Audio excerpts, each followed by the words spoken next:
And అందరికీ కొన్ని ఇక్కడ అటుకులతో పోహాని అయితే ప్రిపేర్ చేసుకుందాం. ముందుగా అయితే అటుకులు తీసుకోవాలండి. కంపెనీ అటుకులు తీసుకున్నట్లయితే పోహా మనకి క్రిస్పీగా భలే వస్తుందండి. నేను కంపెనీ అటుకులను అయితే తీసుకున్నానండి. అటుకులు తీసుకున్నాక అట్ని పక్కన పెట్టి కళాయి అయితే తీసుకుని కళాయిలో ఆయిల్ వేసుకుని చిన్న మీడియం సైజ్ ఉల్లిపాయలు చిన్న ముక్కలుగా కట్ చేసుకుని అయితే వేసుకోవాలండి. వేసుకున్నాక అదే కళాయిలో 2 మిరపకాయలను కూడా పచ్చిమిరపకాయలను అయితే చిన్న చీల్చలుగా కట్ చేసుకొని వేసుకోవాలి. వేసుకున్నాక ఒక పిడికెడు చలంపలుకుని తీసుకొని వేసుకొని దోరగా అయితే వేపుకోవాలండి.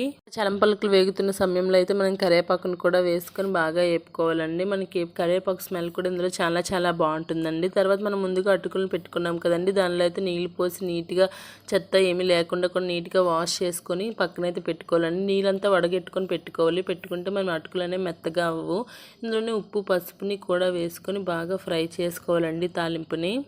అటుకులను వాష్ చేసినప్పుడు అందులో నీళ్ళు ఉండిపోయినట్లయితే అటుకులు అంతా కూడా మెత్తగా అయిపోయి మనం పోహా తాలింపులో వేసేటప్పుడు అయితే అవంతా కూడా మెత్తగా అయిపోతుంది పేస్ట్లా. మనం నీళ్ళంతా వడగొట్టుకున్నట్లయితే క్రిస్పీగా విడివిడిగా పొడిగా ఉంటుందండి.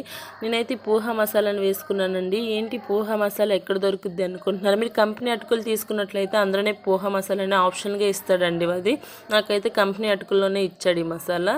దీన్ని వేసుకుంటే పోహా టేస్ట్ వేరే లెవెల్లో ఉంటుందండి. అందుకోసం ఈ పోహా మసాలాని వేసుకొని మిక్స్ చేసుకోవాలండి. తాలింపు అంతటికి కూడా బాగా పట్టేలా కలుపుతూ అయితే మనం మిక్స్ చేసుకోవాలి. చూడండి బాగా అయితే తాలింపు అయితే ఫ్రై అయ్యింది కదండి.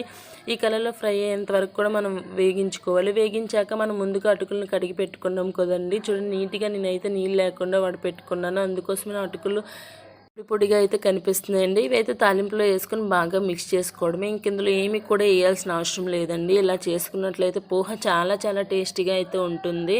5 మినిట్స్లో ఏదైనా టిఫిన్ రెసిపీ కావాలి అనుకునేటప్పుడు అయితే ఈ టిఫిన్ రెసిపీని అయితే ఖచ్చితంగా ట్రై చేయండి. చాలా బాగుంటుంది. టేస్ట్ పరంగా బాగుంటుంది, టైం పరంగా సేవ్ అవుతుంది. అందుకోసం మీకు ఈ రెసిపీని మీకు నేను షేర్ చేశానండి. చాలా బాగుంటుంది. లాస్ట్లో అయితే కొత్తిమీర వేసుకొని సర్వ్ చేసుకొని తిన్నట్లయితే చాలా టేస్టీగా ఉంటుందండి. ఇది టమాటా సాస్తో అయినా ఏదైనా పికిల్తో కానీ తిన్నట్లయితే ఇంకా చాలా బాగుంటుంది. ఇలా ఒట్టిగా కూడా తిన్న బాగుంటుంది. మీరు కూడా ఎప్పుడైనా ట్రై చేయండి. ఎలా వచ్చింది ఏదంటే కామెంట్ బాక్స్లో కామెంట్ చేయండి. Like, share, subscribe my channel.